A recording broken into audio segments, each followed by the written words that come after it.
भूतिया स्कूल का रहस्य। नमस्कार दोस्तों, मेरा नाम अमित है और आज मैं आपको एक ऐसी डरावनी कहानी सुनाने जा रहा हूँ जिसे सुनकर शायद आप रात में अकेले किसी स्कूल के पास जाने की भी हिम्मत न करें।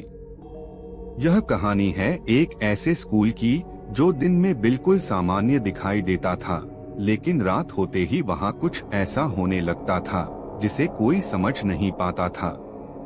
उत्तर प्रदेश के एक छोटे से गांव में एक पुराना स्कूल था जिसका नाम था सरस्वती विद्या मंदिर। यह स्कूल लगभग 50 साल पुराना था। गांव के बीचों बीच बना यह स्कूल कभी बच्चों की आवाजों से गूंजता रहता था, लेकिन अब इसकी हालत काफी खराब हो चुकी थी। दीवारों पर दरारें थीं, खिड़कियों के शीशे टूट चुके थे और पीछे एक विशाल बरगद का पेड़ खड़ा था। गांव के बुजुर्गों का कहना था कि जिस जमीन पर यह स्कूल बना था वहां पहले एक पुरानी हवेली हुआ करती थी। कई साल पहले उस हवेली में रहस्यमय आग लग गई थी और पूरा परिवार उसी आग में मारा गया था। बाद में हवेली को गिराकर वहां स्कूल बना दिया गया। शुरुआत में सब कुछ सामान्य था। बच्चे पढ़ने आते, खेलते और घर लौट जाते। लेकिन धीरे धीरे अजीब घटनाएं शुरू होने लगी। कुछ बच्चों का कहना था कि खाली क्लासरूम से किसी लड़की के रोने की आवाज आती है। कुछ ने कहा कि उन्होंने सफेद कपड़े पहने एक लड़की को गलियारे में चलते देखा है। लेकिन जब भी कोई उसके पीछे जाता, वह अचानक गायब हो जाती। अधिकतर लोग इन बातों को बच्चों की कल्पना समझकर नजरअंदाज कर देते थे। उसी गांव में रोहन नाम का एक लड़का रहता था। वह 10वीं कक्षा में पढ़ता था। रोहन को रहस्यमयी चीजों के बारे में जानने का बहुत शौक था। जहां दूसरे बच्चे डर जाते थे, वहीं रोहन सच पता लगाने की कोशिश करता था। एक दिन लंच ब्रेक के दौरान उसका दोस्त राहुल उसके पास आया। राहुल का चेहरा डरा हुआ था। उसने धीरे से कहा, रोहन, मैंने कल कुछ देखा था। रोहन ने पूछा, क्या देखा था? राहुल बोला, दूसरी मंजिल की पुरानी क्लास में एक लड़की थी। रोहन हंस पड़ा। इसमें डरने वाली क्या बात है?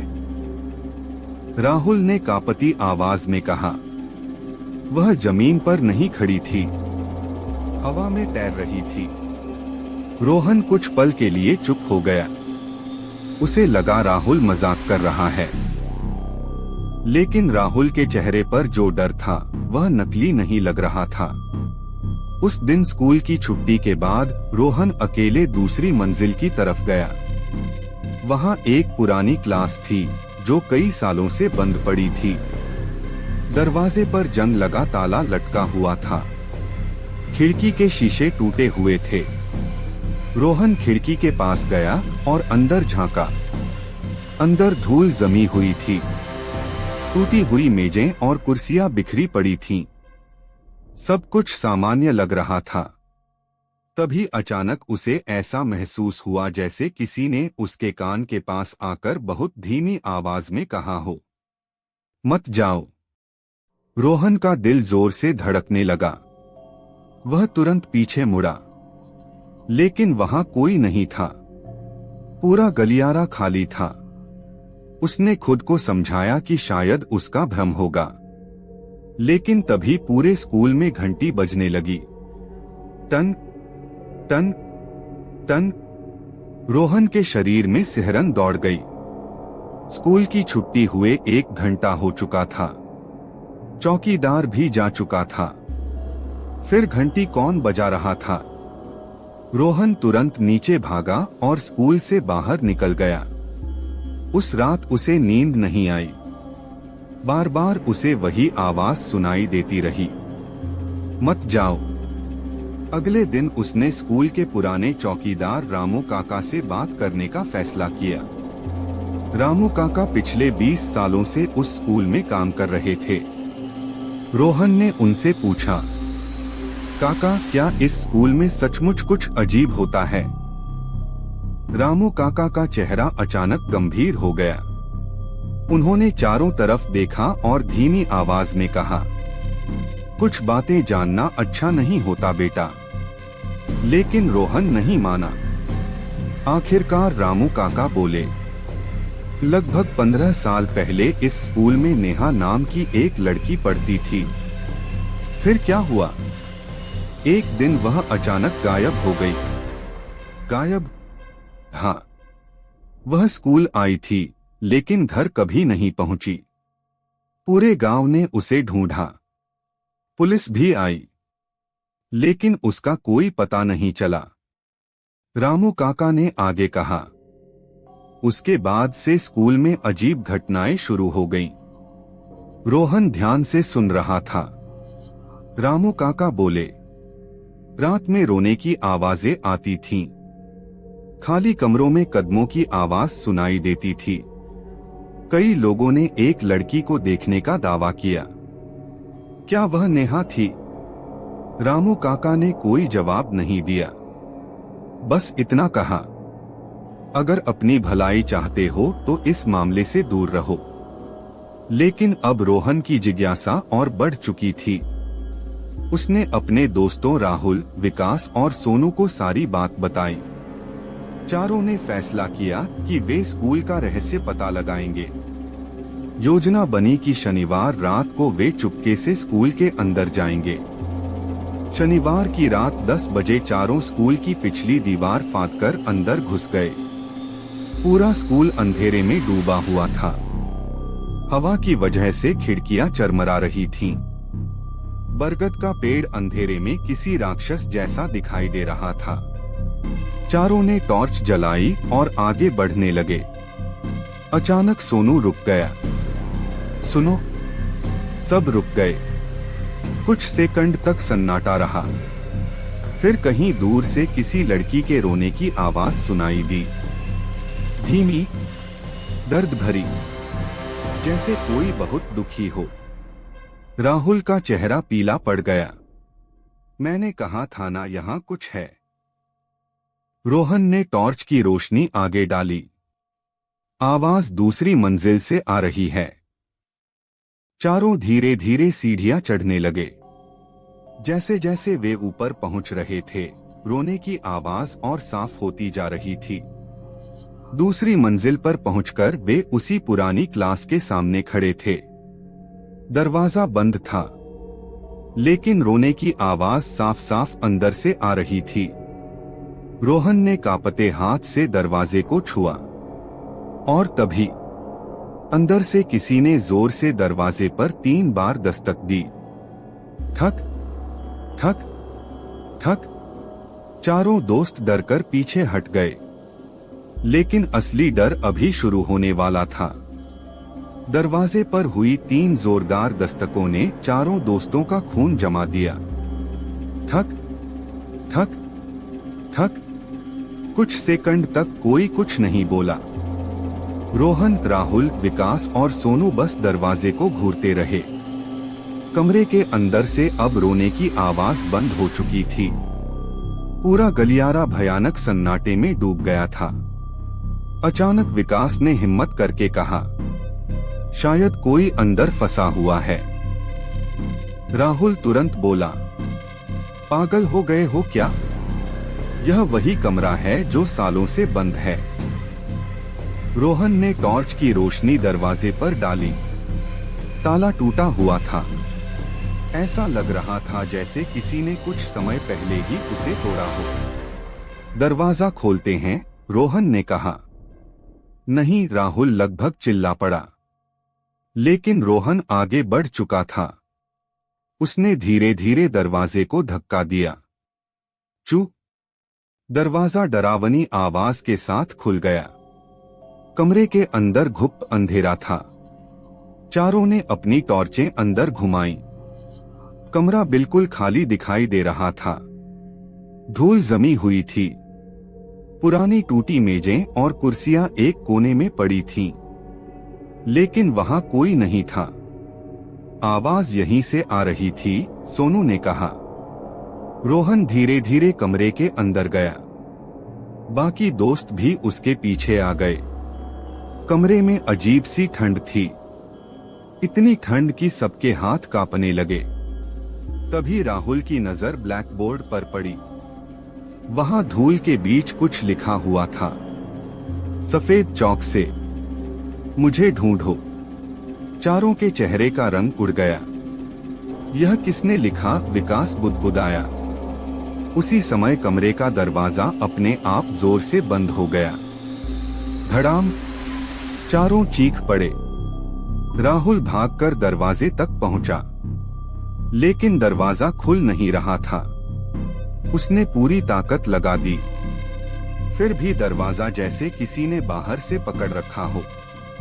अचानक कमरे के एक कोने से किसी लड़की के हंसने की आवाज आई, धीमी लेकिन बेहद डरावनी। चारों ने टॉर्च उस दिशा में घुमाई। वहां कोई नहीं था। हंसी तुरंत बंद हो गई। रोहन की नजर तभी फर्श पर पड़ी। धूल में किसी के पैरों के निशान बने हुए थे, ऐसे निशान जो अभी अभी बने हों। लेकिन सबसे डरावनी बात यह थी कि वे निशान कमरे के बीच में जाकर अचानक गायब हो रहे थे, जैसे कोई इंसान हवा में उड़ गया हो। सोनू के हाथ से टॉर्च गिर गई। हमें यहां से निकलना चाहिए। तभी दरवाजा अपने आप खुल गया। चारों बिना एक सेकंड गवाए कमरे से बाहर भागे।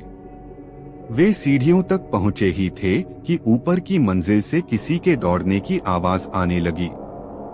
धप धप धप, जैसे कोई तेजी से भाग रहा हो। लेकिन स्कूल की तीसरी मंजिल तो थी ही नहीं। चारों एक दूसरे का चेहरा देखने लगे। आवाज उनके सिर के ठीक ऊपर से आ रही थी। राहुल कांपते हुए बोला, यह कैसे हो सकता है? अचानक पूरा गलियारा हिलने लगा। खिड़कियां अपने आप खुलने और बंद होने लगी। हवा जोर जोर से चलने लगी। और फिर उन्हें गलियारे के दूसरे सिरे पर कोई दिखाई दिया। एक लड़की, सफेद स्कूल यूनिफॉर्म में, लंबे बाल चेहरे पर लटक रहे थे। वह बिल्कुल स्थिर खड़ी थी। चारों की सांसें रुक गईं। नेहा, रोहन के मुंह से निकला। लड़की ने धीरे धीरे अपना सिर ऊपर उठाया।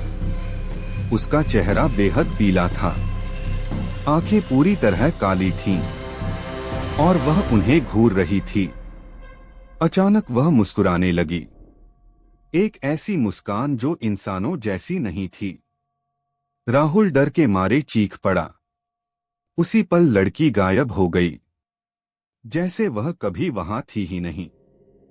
लेकिन कुछ सेकंड बाद वही लड़की उनके पीछे खड़ी दिखाई दी। सोनू ने जैसे ही मुड़कर देखा, उसकी चीख निकल गई। चारों पूरी ताकत से सीढ़ियों की तरफ भागे। वे नीचे पहुंचे और स्कूल के मैदान में आ गए। लेकिन मैदान में पहुंचते ही वे रुक गए, क्योंकि मैदान के बीचों बीच एक पुराना झूला अपने आप हिल रहा था, जबकि वहां हवा बिल्कुल नहीं चल रही थी। झूले पर कोई बैठा हुआ था, एक छोटी लड़की। वह धीरे धीरे झूल रही थी। उसकी पीठ उनकी तरफ थी। रोहन ने डरते हुए पूछा, कौन हो तुम? लड़की झूलना बंद कर देती है। धीरे धीरे अपना सिर उनकी तरफ घुमाती है, लेकिन उसका शरीर वहीं रहता है। सिर लगभग पूरा पीछे घूम चुका था। चारों के पैरों तले जमीन खिसक गई। तभी लड़की की आवाज सुनाई दी, वह अभी भी यहीं है। कौन? रोहन ने कांपते हुए पूछा। लड़की ने जवाब दिया, जिसने मुझे मारा था। इतना कहकर वह अचानक गायब हो गई। अब मैदान फिर से खाली था। चारों दोस्त पूरी तरह डर चुके थे, लेकिन अब उनके सामने एक नया सवाल था। अगर नेहा की आत्मा सच में यहाँ थी, तो उसे मारा किसने था? और क्या उसका हत्यारा आज भी इस स्कूल से जुड़ा हुआ था? इन्हीं सवालों के साथ चारों दोस्तों ने उस रात स्कूल से बाहर निकलने का फैसला किया। उन्हें नहीं पता था कि असली रहस्य अब खुलने वाला है और वह रहस्य उनकी जिंदगी हमेशा के लिए बदल देगा। उस रात स्कूल से घर लौटने के बाद चारों दोस्तों की हालत खराब थी। किसी को नींद नहीं आई। बार बार उनके सामने वही दृश्य आ रहा था। सफेद यूनिफॉर्म वाली लड़की, काली आंखें और उसकी वह बात, जिसने मुझे मारा था। अगले दिन रोहन ने फैसला किया कि अब उन्हें नेहा के बारे में पूरी सच्चाई पता करनी होगी। सुबह होते ही वह राहुल, विकास और सोनू के साथ गांव की पुरानी लाइब्रेरी पहुंच गया। लाइब्रेरी में गांव के कई पुराने रिकॉर्ड और अखबार रखे हुए थे। चारों ने घंटों तक पुराने अखबार खंगाले। आखिरकार उन्हें 15 साल पुराना एक अखबार मिला। उसकी एक खबर पढ़कर सबके होश उड़ गए।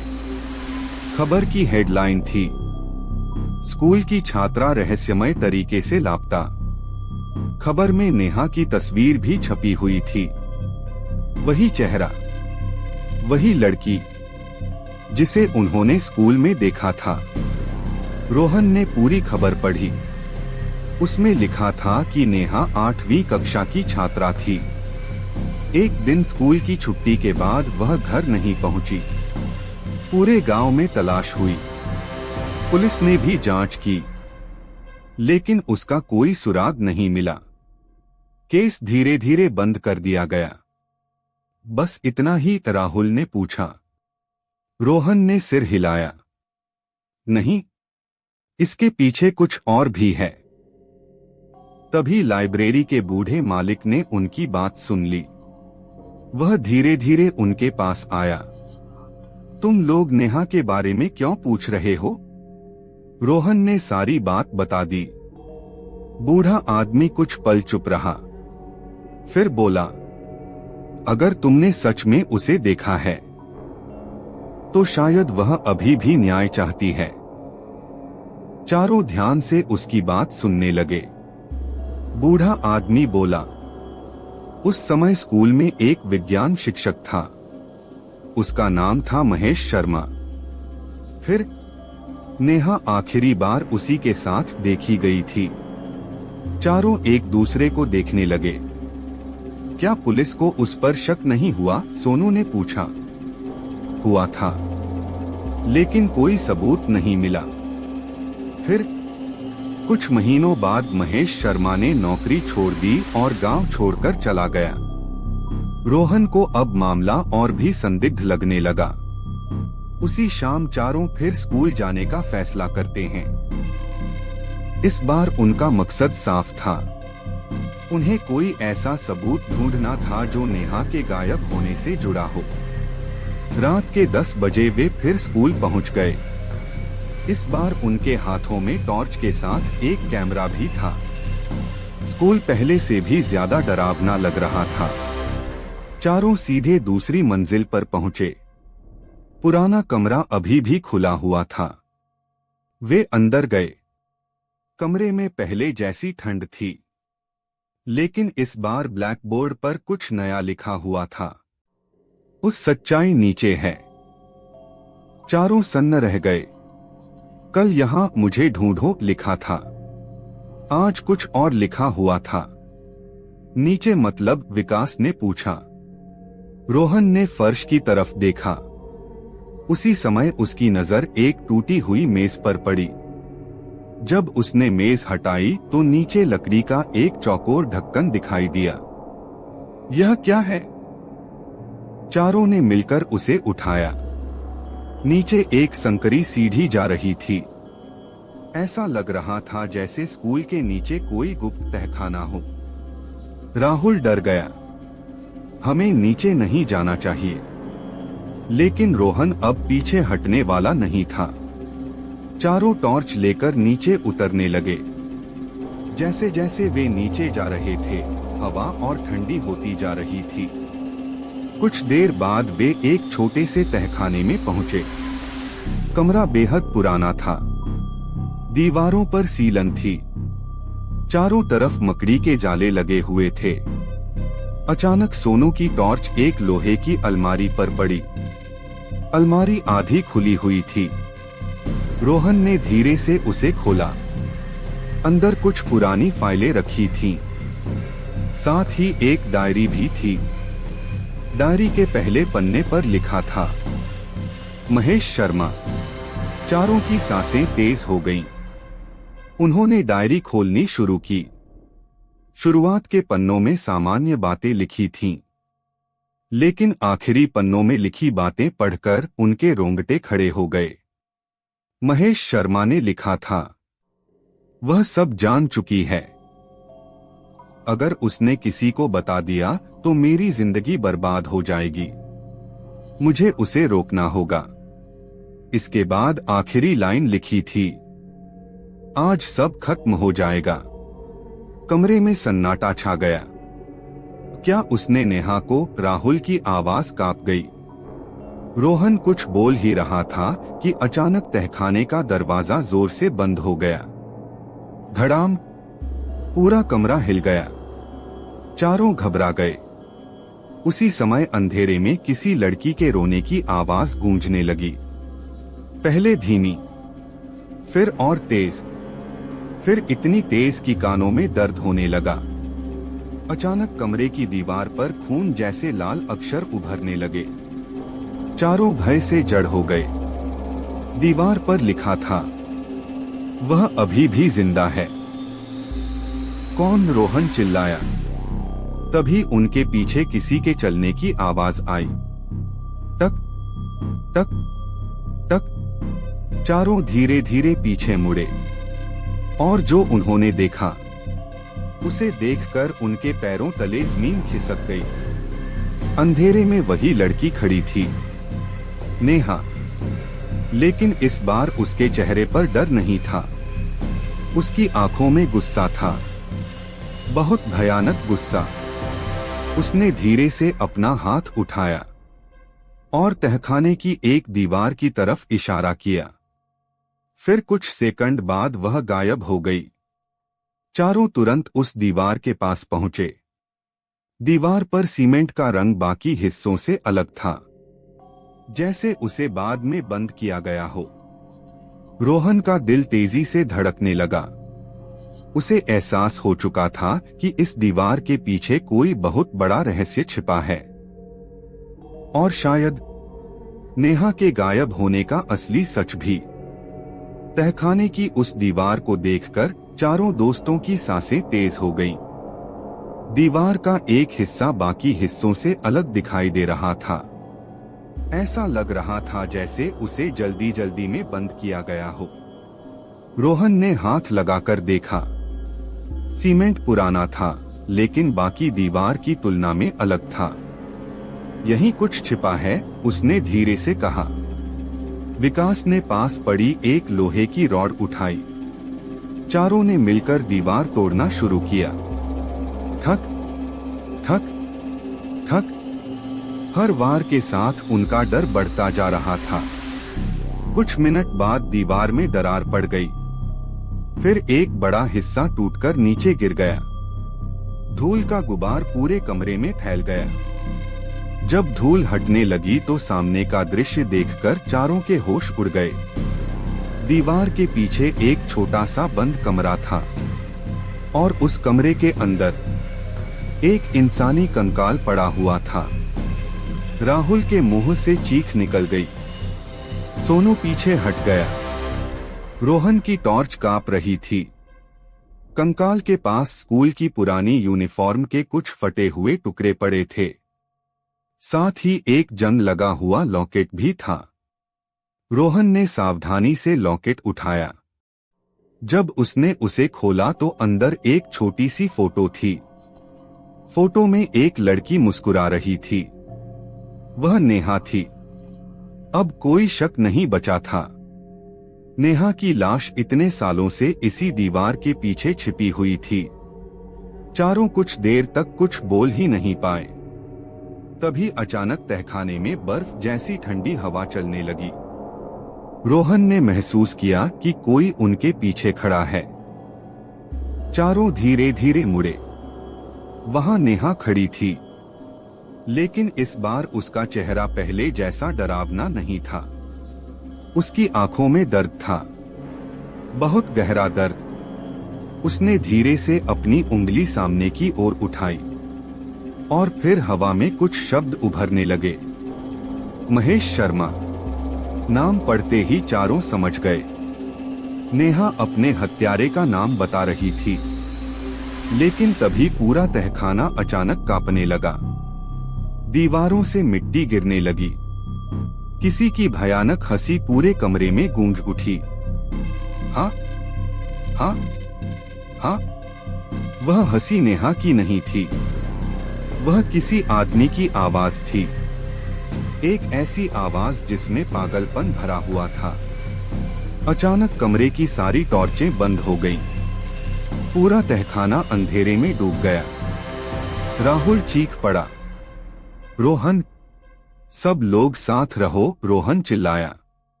कुछ सेकंड बाद टॉर्च फिर से जल उठी, लेकिन अब नेहा वहां नहीं थी। उसकी जगह एक बूढ़ा आदमी खड़ा था। उसका चेहरा आधा जला हुआ था, आंखें लाल थीं, कपड़े फटे हुए थे। चारों उसे पहचान नहीं पाए।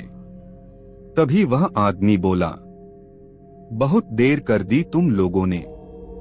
उसकी आवाज सुनकर सबके शरीर में सिहरन दौड़ गई। तुम कौन हो? रोहन ने पूछा। आदमी धीरे धीरे मुस्कुराया। मैं इस स्कूल का चौकीदार था। चारों की आंखें फैल गईं। यही वह चौकीदार था जो सालों पहले रहस्यमय तरीके से गायब हो गया था। आदमी ने कहा, मैंने सब देखा था। अब क्या देखा था? रोहन ने पूछा। उसकी आवाज कांप रही थी। बूढ़ा आदमी बोला, उस रात महेश शर्मा ने नेहा को इस तहखाने में बुलाया था। चारों ध्यान से सुनने लगे। नेहा ने उसे एक खतरनाक काम करते देख लिया था। वह पुलिस को सब बताने वाली थी। फिर महेश डर गया। उसे लगा कि उसका राज खुल जाएगा। चौकीदार की आंखों में गुस्सा भर गया। उसने नेहा की हत्या कर दी। कमरे में सन्नाटा छा गया और फिर उसने उसकी लाश इसी दीवार के पीछे छिपा दी। रोहन ने पूछा, लेकिन तुम कहां गायब हो गए थे? चौकीदार कुछ पल चुप रहा, फिर बोला, क्योंकि मैंने उसे रोकने की कोशिश की थी। चारों का दिल बैठ गया। उसने मुझे भी मार दिया। तभी अचानक चौकीदार का चेहरा बदलने लगा। उसकी आंखों से खून बहने लगा। उसका शरीर धीरे धीरे धुंध में बदलने लगा। वह एक आत्मा था, इतने सालों से इस स्कूल में फंसी हुई आत्मा। उसने आखिरी बार कहा, अब सच दुनिया के सामने लाओ। और फिर वह गायब हो गया। चारों स्तब्ध खड़े रह गए। लेकिन तभी ऊपर से किसी के कदमों की आवाज आने लगी। टक टक टक। ऐसा लग रहा था जैसे कोई भारी जूते पहनकर तहखाने की तरफ आ रहा हो। चारों ने एक दूसरे की तरफ देखा। राहुल की आवाज कांप रही थी। यह कौन हो सकता है? अचानक सीढ़ियों के ऊपर एक परछाई दिखाई दी। एक आदमी, लंबा कद, सफेद बाल और हाथ में टॉर्च। जब उसने अपना चेहरा रोशनी में किया तो चारों के होश उड़ गए, क्योंकि वह कोई और नहीं बल्कि महेश शर्मा था। वही आदमी जिसका नाम नेहा की आत्मा ने बताया था, और वह अभी भी जिंदा था। सीढ़ियों के ऊपर खड़ा आदमी धीरे धीरे नीचे उतरने लगा। रोहन, राहुल, विकास और सोनू की सांसें रुक गईं। वह कोई और नहीं बल्कि महेश शर्मा था, वही शिक्षक जिसका नाम नेहा की आत्मा ने बताया था, जिसका जिक्र चौकीदार की आत्मा ने किया था और जिस पर वर्षों पहले शक किया गया था। महेश शर्मा की आंखों में अजीब सा डर और गुस्सा दिखाई दे रहा था। उसने चारों को घूरते हुए कहा, तुम लोगों को यहाँ नहीं आना चाहिए था। रोहन ने हिम्मत जुटाकर कहा, नेहा का कातिल तुम हो। कुछ सेकंड तक महेश शर्मा चुप रहा, फिर वह धीरे धीरे हंसने लगा। हाँ हाँ हाँ। उसकी हंसी पूरे तहखाने में गूंजने लगी। इतने साल बाद भी वह मेरा पीछा नहीं छोड़ रही, उसने बुदबुदाते हुए कहा।